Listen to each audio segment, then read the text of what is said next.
Petite anecdote, la semaine dernière, j'arrive en cours le matin avec un petit peu de retard et là il y a mon professeur qui me dit « Bah alors Cyril, t'as du mal à te réveiller à 8h ?» Moi il faut savoir que je suis quelqu'un qui travaille énormément le soir, donc oui, je me couche tard le soir et je me réveille tôt le matin à 6h. Avant son cours, je vais à la salle de sport, donc c'est normal que parfois je suis fatigué et que j'ai un peu de retard. Mais j'ignore son commentaire. Je rentre dans son cours, je m'assois comme si de rien n'était. Et là, il y a mon camarade de classe, mon voisin. Il vient, il me parle, il me dit « Mais t'en as pas marre des remarques du prof? À chaque fois, il te dit t'es en retard. » Et moi, je lui pose la question « À ton avis, à partir de combien d'euros par mois tu t'en fous de tout ?» Il réfléchit 2 secondes, il se dit Peut-être 10K. Peut-être 10K par mois, je m'en foutrais de tout. » Je le regarde droit dans les yeux, avec un petit sourire au coin de la lèvre, et je lui dis bah voilà, si je te raconte cette anecdote, ce n'est absolument pas pour frimer, mais c'est pour te montrer que c'est capable de gagner sa liberté financière à 22 ans. Il suffit juste de se donner les moyens. Et aujourd'hui, dans cette vidéo, je vais te donner les 4 étapes de la liberté financière. En réalité, ça s'applique que tu sois jeune, plus âgé, mais il y a des étapes à suivre, il y a des prérequis. En fait, tant que tes sources de revenus dépendent du système, donc je rappelle le système c'est études plus salariat, tant que tu restes dedans, alors tu n'es pas libre financièrement. Certes, tu peux gagner de l'argent, juste l'aspect financier, mais tu n'auras pas l'aspect liberté. Et cet aspect liberté est très importante, c'est ce qui permet de dire non à un N+1. Quand tu es dans le salariat, les études, tu as un professeur ou un patron et tu peux pas dire non quand il te donne un ordre. Or, quand tu sors de ce système, eh bien là, tu peux dire non à qui tu veux car tes revenus ne dépendent pas de quelqu'un, ils dépendent juste de toi. Et c'est très important de comprendre cette notion de liberté financière et pas juste d'argent parce que je pense, dans une vie, si tu veux vraiment la vivre telle que tu l'entends, alors il te faut l'aspect liberté. Pas seulement financier, mais liberté. Tu peux gagner 10 000 euros par mois, mais être dans le salariat et toujours être prisonnier d'un patron. Tu ne peux pas prendre des vacances quand tu veux. Tu ne peux pas quitter ton travail du jour au lendemain. Donc, sachant cela, je vais te partager maintenant les 4 étapes pour atteindre justement cette liberté financière. Alors pour commencer, avant que je te donne la première étape, il faut savoir que dans ce monde, c'est divisé en 2 catégories. Il y a les faibles et il y a les forts. Attention, je ne parle pas forcément d'argent. Les forts, ce n'est pas forcément ceux qui ont de l'argent et les faibles, ce n'est pas forcément ceux qui sont pauvres. C'est avant tout une mentalité. Tu peux être le fils d'un riche héritier saoudien et être un gros faible qui scrolle tous les jours sur TikTok, qui mange des chips, qui est gros et qui fait rien de sa vie. Et à contrario, tu peux ne pas encore avoir beaucoup d'argent, mais être fort mentalement, mettre en place les bonnes habitudes. Donc avant tout, les forts, les faibles, c'est une mentalité. Et ensuite, l'aspect financier, ça va juste être un reflet de à quel point tu es fort ou à quel point tu es faible, tout simplement. Donc la première étape, 1 sur 4, sur la liberté financière, c'est tout simplement de faire une transformation mentale. On dit toujours que le mindset, c'est le point de départ de tout projet. Et ça, c'est tellement vrai. La question, c'est quoi le mindset et comment l'améliorer?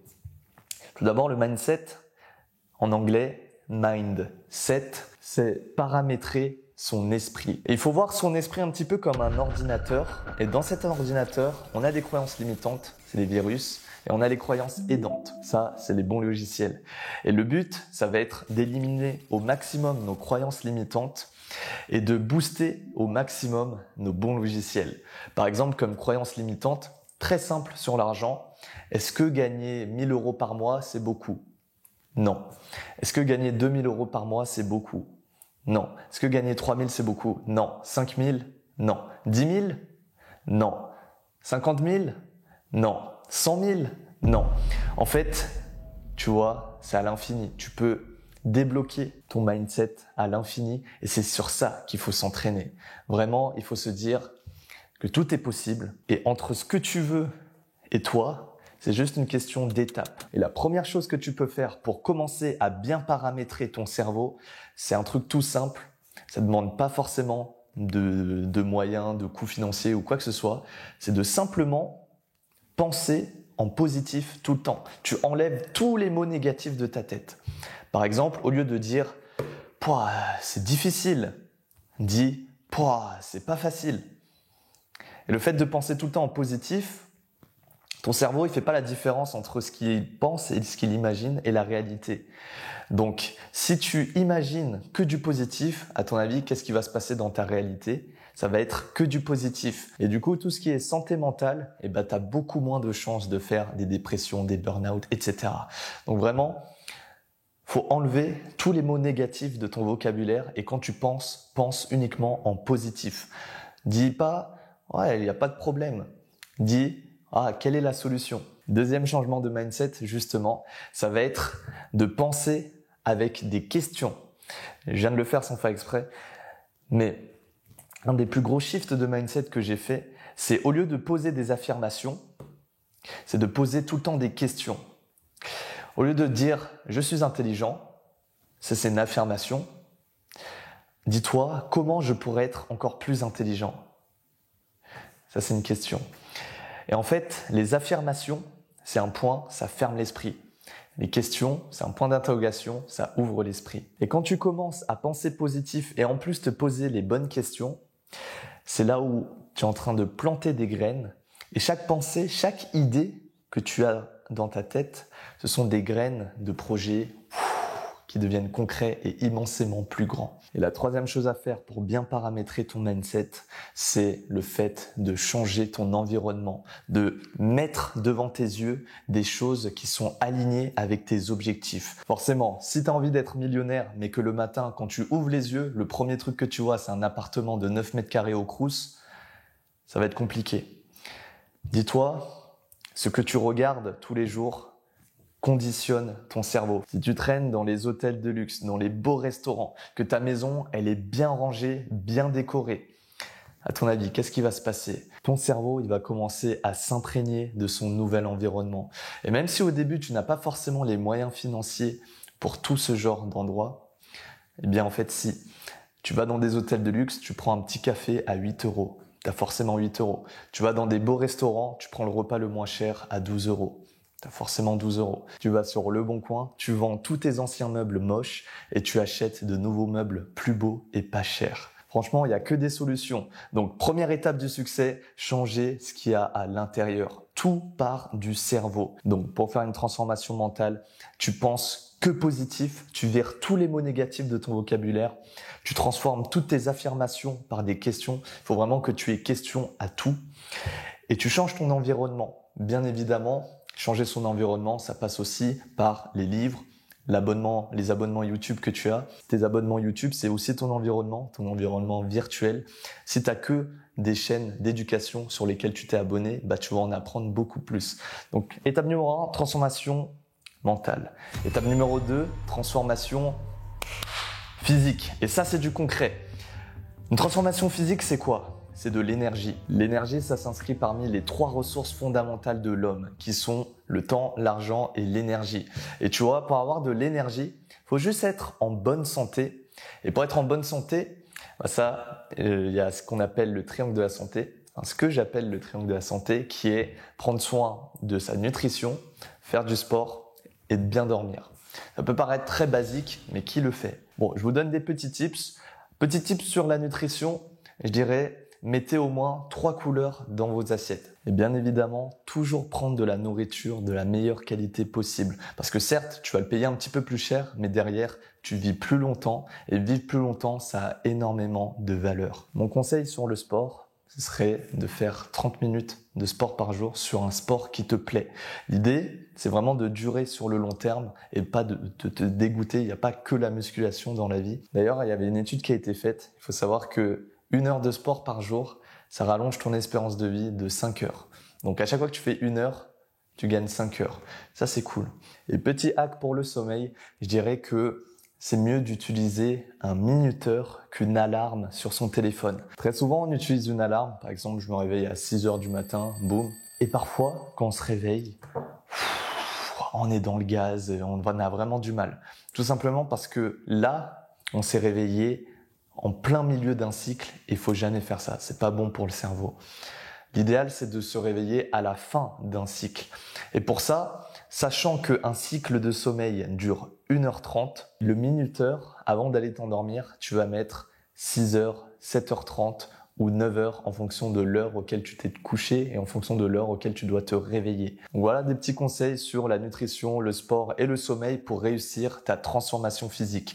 Et si tu souhaites avoir un objectif de transformation physique, les proportions parfaites pour un homme, après pour une femme, je sais pas trop à voir. Les proportions parfaites, c'est les 2 derniers chiffres de ta taille en poids sec. C'est-à-dire que moi, je mesure 1m75 et donc l'idée, c'est de peser 75 kg sec, ce que je fais actuellement. Donc là, j'ai de bonnes proportions. Si tu mesures 1m80, l'idée, c'est de peser 80 kg sec. Tu mesures 2 mètres, l'idée, c'est de peser 100 kg sec.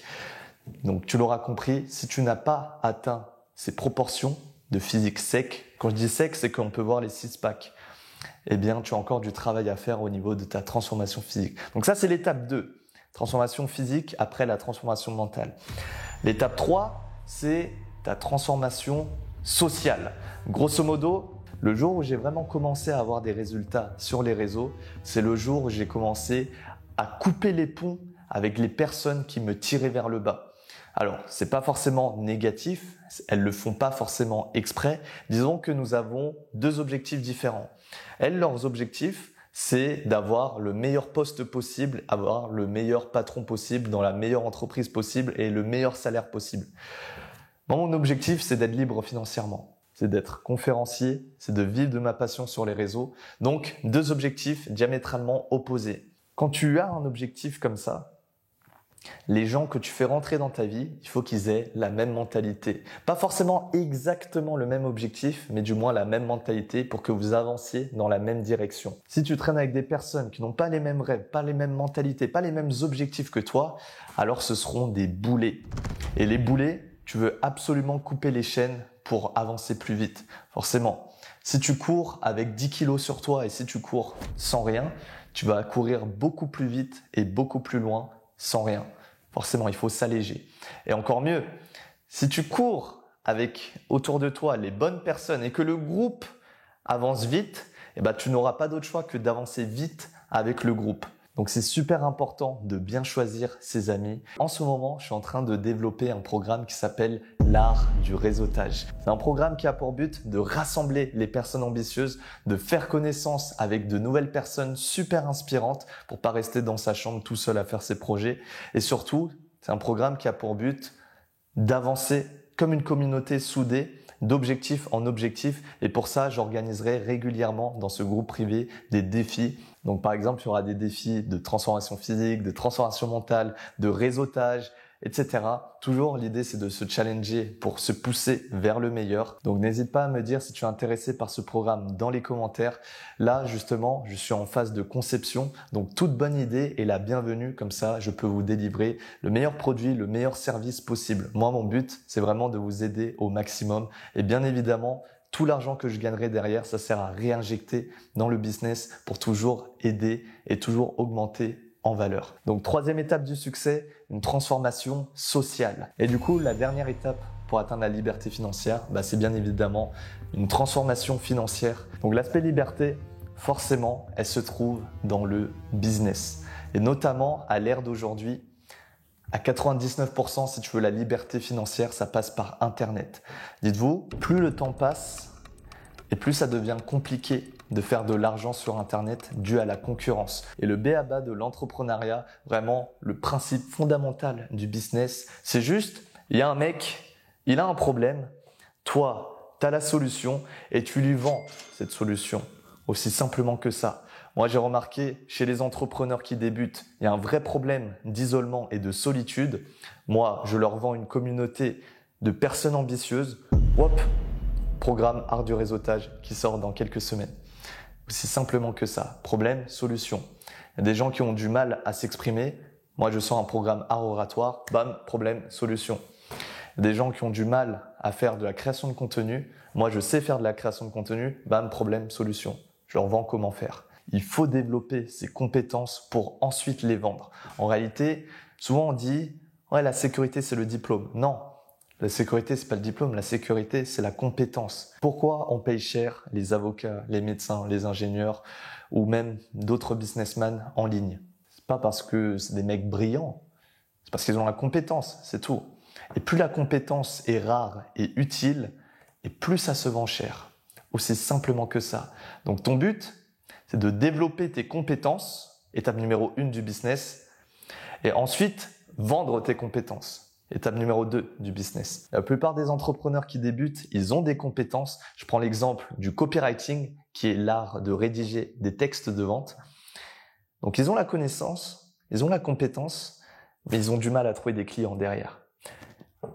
Et pour trouver des clients, c'est la transformation numéro 3, la transformation sociale. Forcément, si tu as fait la transformation mentale, tu as fait la transformation physique, tu as fait la transformation sociale, forcément, ça va toujours dans cet ordre, parce que quand tu travailles ton mental, tu sais que c'est important de changer ton physique, et avec un bon mental, un bon physique, c'est beaucoup plus facile de réseauter. Donc, si tu as fait ce travail au préalable, tu les as déjà tes clients, ils se trouvent dans ton réseau. Et donc là, derrière, bam, tu montes un business, tu vends tes compétences à des personnes que tu as soigneusement sélectionnées au préalable dans ton réseau, et c'est bon.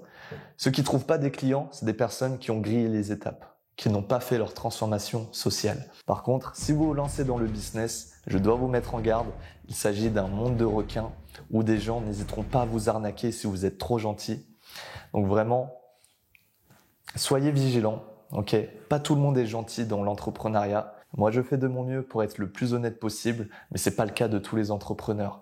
Et dites-vous, quand vous montez un business, ne faites confiance qu'à très peu de personnes. Vraiment très peu de personnes. Ne faites confiance à personne d'autre. Un nouvel inconnu qui débarque, ne lui faites pas confiance tout de suite. Apprenez à le connaître. Attendez, prenez ses conseils, mais quand il s'agit d'argent, faites attention, ça peut détruire vraiment des relations. Vraiment, faites attention, c'est la jungle, il n'y a pas de règles. C'est pas comme les études ou le salariat où là c'est plutôt confortable. Non, dans le monde de l'entrepreneuriat, c'est vraiment la loi du plus fort. Si tu as aimé ce genre de vidéo, alors tu vas adorer ce que j'ai créé pour toi qui s'appelle la page d'or du vrai dev perso.